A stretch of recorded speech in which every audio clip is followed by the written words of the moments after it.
In old age, never allow these 6 things from your children, because if you do, they could quietly destroy your peace, your dignity, and even your future. That may sound harsh, but it's the truth. So many loving, well-meaning parents, mothers and fathers who gave their lives to raising their kids find themselves in painful situations as they grow older.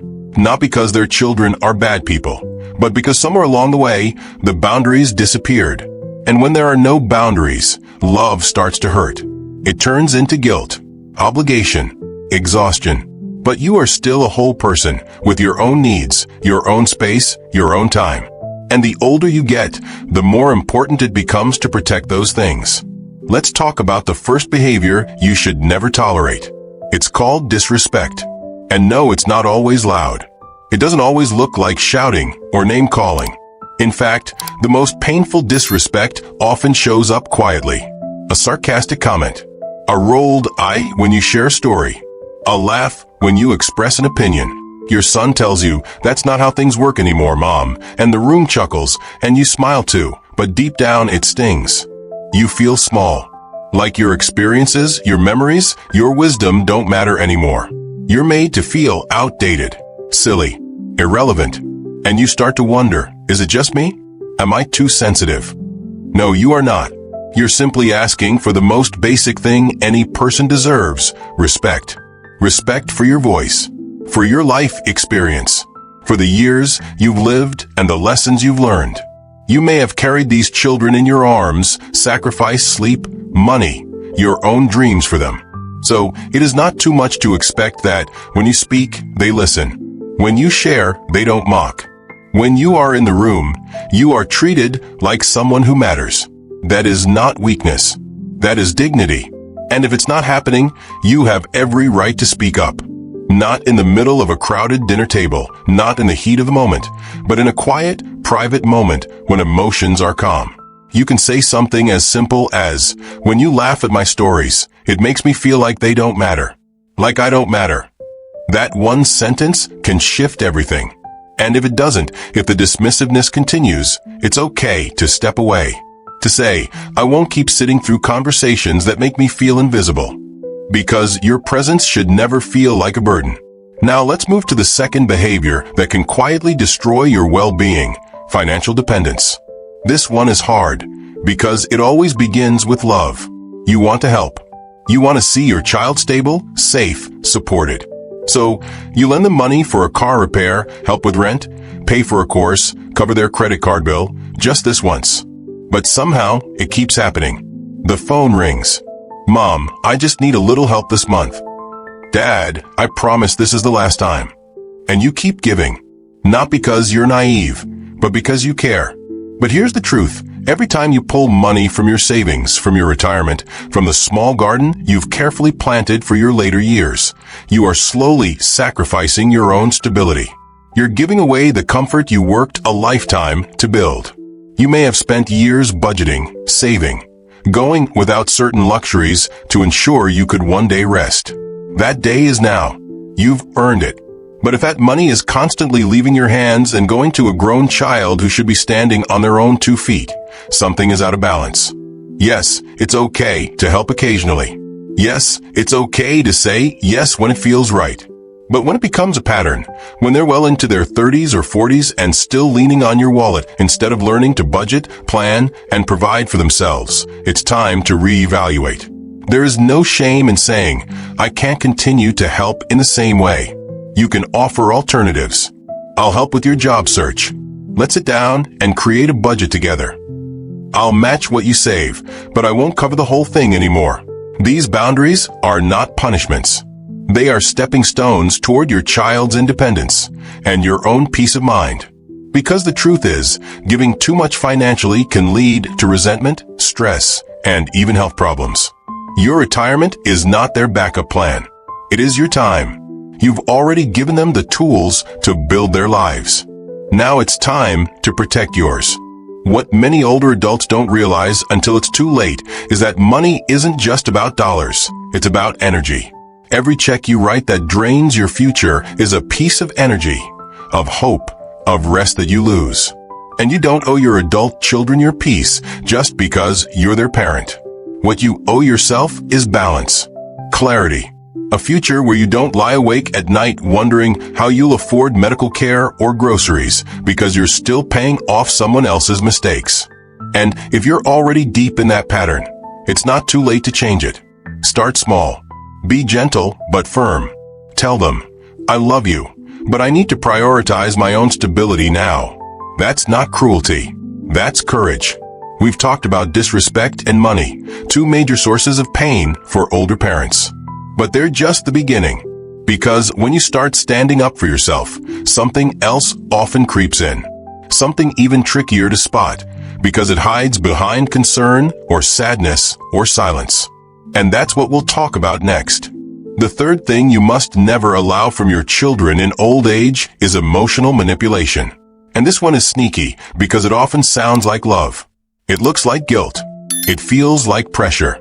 And it always makes you question your right to say no. Maybe it's something as simple as telling your daughter you can't babysit the grandkids this weekend because you have plans with friends. You're finally doing something for yourself, and you feel excited. But then she replies with a heavy sigh and says, I guess I'll just have to cancel my job interview. I thought you understood how important this was to me. Suddenly, all the joy drains out of your plans. You feel selfish, guilty, ashamed. Or maybe your son says, after everything I've been through, I thought you'd be more supportive, just because you said no to another loan. And now, instead of standing firm in your decision, you're second-guessing yourself. That's what emotional manipulation does. It turns your no into a weapon. It makes you feel like you're failing them, when really, you're just trying to take care of yourself for once. And here's what's hard to hear, but necessary. Sometimes the people using guilt don't even realize they're doing it. They've just learned that if they press the right buttons, if they pout or cry or stay silent long enough, you'll cave. They know your soft spots. They know how much you love them. And without meaning to, they've started using that love as a tool. But love is not an obligation. It is not guilt. It is not giving in because you're too afraid to be seen as difficult or uncaring. You can love your children deeply and still say no. You can be a good parent and still set boundaries. You are allowed to protect your peace, even if it disappoints someone else. So what can you do when you feel that emotional pressure creeping in? First, pause. You don't have to answer right away. You can say, let me think about that, and give yourself time to breathe, to reflect, to check in with your own needs. That one sentence gives you power. It buys you space. And second, when you do respond, speak with love, but also with clarity. Say something like, I notice that when I say no, you often make me feel guilty. I love you, but I need to be able to make decisions for myself without being pressured. Will that feel uncomfortable? Probably. Will it create tension at first? Maybe. But healthy relationships aren't built on silence. They're built on honesty, on mutual respect. And if your children truly love you, they'll listen. Maybe not immediately, maybe not perfectly, but they will learn over time that your boundaries are not rejection, they are protection for both of you. And remember this, no is a complete sentence. You don't need to explain every detail. You don't need to defend your time, your energy, your choices. You can simply say, no, I can't do that right now, and that's enough. The people who love you will respect it. The people who don't, well, they're the ones who needed the boundary most. Let's talk about the fourth thing you should never allow from your adult children. And that's when your time, your home, and your freedom become their backup plan. Maybe this sounds familiar. You finally sit down to read your book, enjoy a cup of tea, or catch up on your favorite show, and the phone rings. Can you come over right now? I need someone to watch the kids. Or worse, they just show up at your door without calling, expecting dinner, laundry, attention, as if it's still 20 years ago and you're running the family home full-time. Now let's be clear, being needed can feel good. Spending time with family, helping your grandchildren, being part of their lives, that's a beautiful thing. But when that time is always on their schedule, when your own plans are pushed aside again and again, when your home becomes a revolving door that serves everyone but you, something's wrong. Because slowly, you start to disappear. Your hobbies, your friendships, your moments of peace all shrink to fit into everyone else's needs. And that's not okay. You deserve rest. You deserve space. You deserve the freedom to say, this weekend, I need time for myself. You are not being selfish. You are being responsible with your energy, with your mental health, with your joy. So, how do you start taking your time back? You begin by setting expectations. Let your children know, gently, kindly, that unplanned visits don't work for you anymore. That you need to notice. That your schedule matters too. You might say something like, I love spending time with the kids, but I need a few days' notice so I can plan around my own needs. Or, I can help on Saturday afternoon, but I won't be able to stay the whole day. That's not cold. That's honest. And it's okay to be honest about your limits. As we get older, our energy shifts. We may not be able to do what we used to do, and we shouldn't have to. If you feel exhausted after a full day of running around, it's okay to say, I can help for a few hours, but I'll need the rest of the day to rest. That's not weakness. That's wisdom. And if they push back, if they try to guilt you, that's just more proof that the boundary is necessary. Here's something I want you to remember every single day. You don't have to earn your rest. You don't have to prove your usefulness to deserve peace. You've already done more than enough. You've given your time, your love, your strength. And now, it's your turn to receive, to relax, to say, today is for me. And the people who truly value you will understand. They will adjust. They will grow. Because boundaries don't damage relationships, they reveal them. They show you who is willing to meet you with respect, and who only values your yes. What we're talking about here isn't about creating distance between you and your children. It's about restoring balance, about reclaiming the parts of your life that have been quietly taken piece by piece, favor by favor, drop in by drop in. It's about saying, I love you, but I matter too. And that leads us to the final behavior, one that we'll dive into next.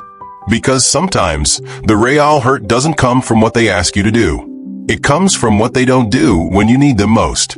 The fifth behavior you must never allow from your children in your later years is neglect, especially emotional neglect. Because sometimes, what hurts the most isn't what they say to you. It's what they don't say. It's what they don't do.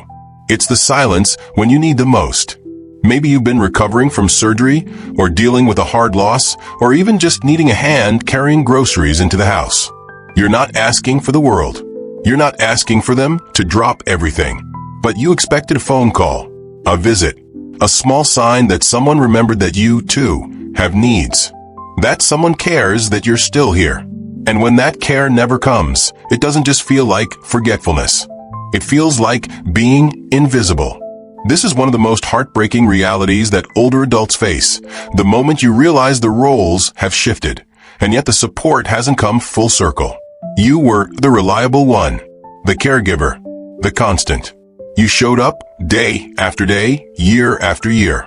You were there for the fevers, the broken hearts, the bad grades, the scraped knees, the unpaid rent.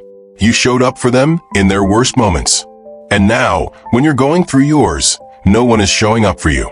And what's even harder, you don't want to beg. You don't want to be a burden. You don't want to have to explain why you matter.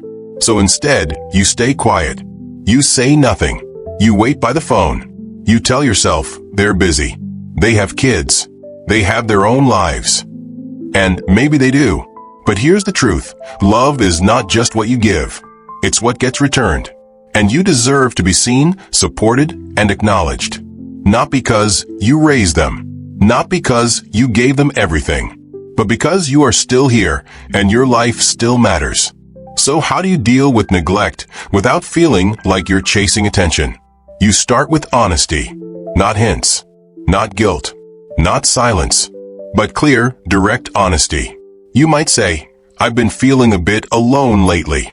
It would mean a lot to get a phone call now and then. Or, I have a doctor's appointment next week, and I'd really appreciate someone coming with me. That's not needy. That's vulnerable. That's human. And sometimes, that's exactly what it takes to cut through the noise of their busy lives and make your needs visible again. And yes, there's a difference between your preferences and your real needs. Wanting a weekly call is different than needing someone there after a fall or when you're recovering from illness. But both still matter. Because even your preferences, your desire for connection, for company, for a shared meal or a laugh, they are part of what makes you feel alive. And you don't have to apologize for wanting to feel alive. But what if they still don't come through? What if the pattern continues and the silence stretches on? That's when it's time to shift your energy. You start giving more of your emotional space, not to the people who repeatedly forget you, but to the ones who show up. Maybe that's a neighbor who checks in every morning. Maybe it's a friend from church or someone you met at a community class. Maybe it's your niece who always asks how you're doing, even if she lives far away. These people, no matter how small their gestures may seem, are part of your real support circle. And realignment isn't rejection. It's not turning your back on your children. It's turning toward yourself. It's saying, I'm not going to keep pouring my love into places that refuse to receive it. You're not closing a door. You're just not waiting by it anymore. You are shifting your light to where it is seen and valued. And this brings us to something closely connected to neglect, constant criticism, a behavior that often disguises itself as care, but leaves you feeling like a child in your own life. Maybe you've told your children you want to move, downsize, live closer to the coast, and immediately you're met with, you can't sell the house. That's where we grew up. Or maybe you're thinking of taking a painting class or even trying online dating, and they look at you like you've lost your mind. Are you sure that's safe? Is it a little soon, they say, and suddenly your excitement turns into embarrassment. It's subtle, it's patronizing, and it's wrong. Because here's the truth, they don't get to decide how you live your life. Not now, not ever. You've earned your independence, not just on paper, but in your soul. You've lived decades. You've made mistakes and come through them. You've loved and lost and started over. You've built a life with your own hands. And you don't need permission to live it how you want to. So when the criticism comes, masked as worry or concern, you can listen once. You can consider their opinion, but you don't have to absorb it. You can say, thank you, but I've thought this through. I'm happy with my choice. You don't need to argue. You don't need to defend. You're not on trial. You're not their project to manage. And remember this, sometimes their criticism has nothing to do with you. Sometimes it's about their own fear, their discomfort with change, their own aging, their worry about losing control. They may not even realize they're projecting, but that doesn't mean you have to accept it. You can keep certain decisions private. You don't have to share every move you make, not because you're hiding, but because you are protecting your peace. That is your right. You have the right to build a life that fits who you are now, not just who they want you to be. You have the right to find joy, to try new things, to take risks, to fall in love, to start again, even at 70, 80, or 90. Because your story isn't over, not even close. And when the criticism comes, I want you to remember this. You are not too old. You are not too late. And you are not living for someone else's approval. You are living for yourself. Finally, there's one more behavior that, although quieter than criticism, can be just as damaging. It's something many older parents don't even notice until it's already become a pattern. Being expected to always give care, but never receive it in return. It starts with a simple request. Can you help with the baby while I go back to work? Or can you move closer so you can help with school pickups? At first, it feels good to be needed. You love your grandkids. You want to help your children. You feel a sense of purpose again. But then the requests keep coming. Suddenly, what started as one afternoon a week turns into 3, then 5. Before you know it, your retirement begins to feel like a second full-time job. But what happens when you need help? When you try to talk about planning for your own care, your health, your future, suddenly everyone is too busy or brushes it off. Don't worry about that now, they say. Or they change the subject. And you're left with a growing fear that when the time comes, you'll be facing it alone. That is not fair. And it is not sustainable. You are not just a helper. You are not just a babysitter, a driver, or a free cleaning service. You are a whole person with a body that tires, a heart that needs rest, and a future that deserves to be planned for with care. If you enjoy helping with the grandchildren, that's beautiful. But if you find yourself overwhelmed, exhausted, or resentful, it's time to say, I need to reclaim some of this time for myself. That sentence is not selfish. It's survival. You are allowed to say no. You are allowed to set limits. You are allowed to say, I can help once a week, but not every day. Or, I need a few mornings each week just for me. Your time has value. Your energy has value. And just because you're retired doesn't mean you're endlessly available. And when it comes to your own care, don't wait for a crisis to start the conversation. Sit down and say it clearly. I'd like us to make a plan in case I ever need help in the future. Talk about where you might live, who will help with medical decisions, how finances will be handled.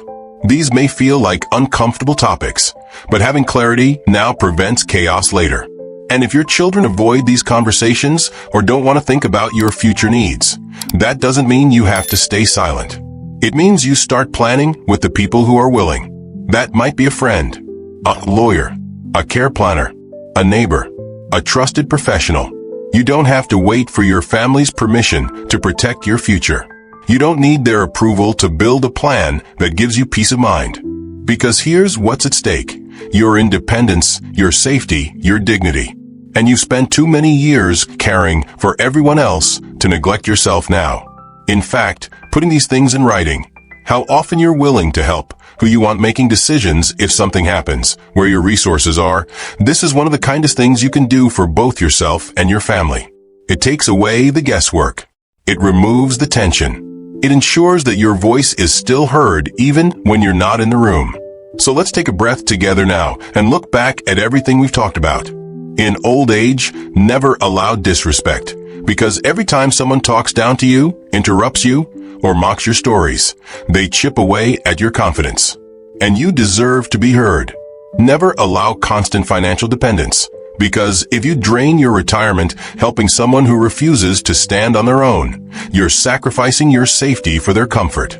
Never allow emotional manipulation, because guilt is not love, and you are allowed to say no without apologizing. Never allow your time and space to be used without boundaries, because you've earned your rest, and your home is not a 24/7 convenience store. And never allow neglect, because when you are in need, your children should show up. Love includes presence, care, a willingness to support the one who once supported everyone else. You are not asking for too much. You are not being difficult.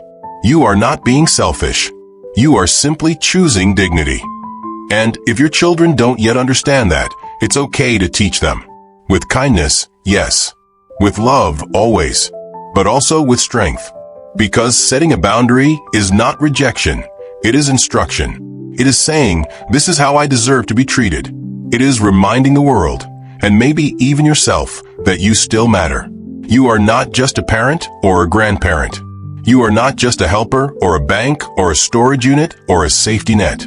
You are a human being with dreams, with value, with years left to live fully, deeply, and unapologetically. And if no one else says this to you today, let me be the one. You have permission to reclaim your life, to protect your peace, to rediscover your joy, to live on your own terms. You are not too old to start again. You are not too late to speak up. And you are certainly not done. So if this message spoke to your heart, I'd love for you to share in the comments. I choose dignity. Not just as a phrase, but as a promise to yourself. And if you'd like more videos like this, gentle, honest, empowering messages for this season of your life, be sure to like this video and subscribe to the channel. Don't forget to click the bell so you'll be the first to know when something new arrives just for you. Because you are not alone, you are not forgotten, and you are far from finished. We'll talk again soon. Until then, take care of yourself. You're worth it.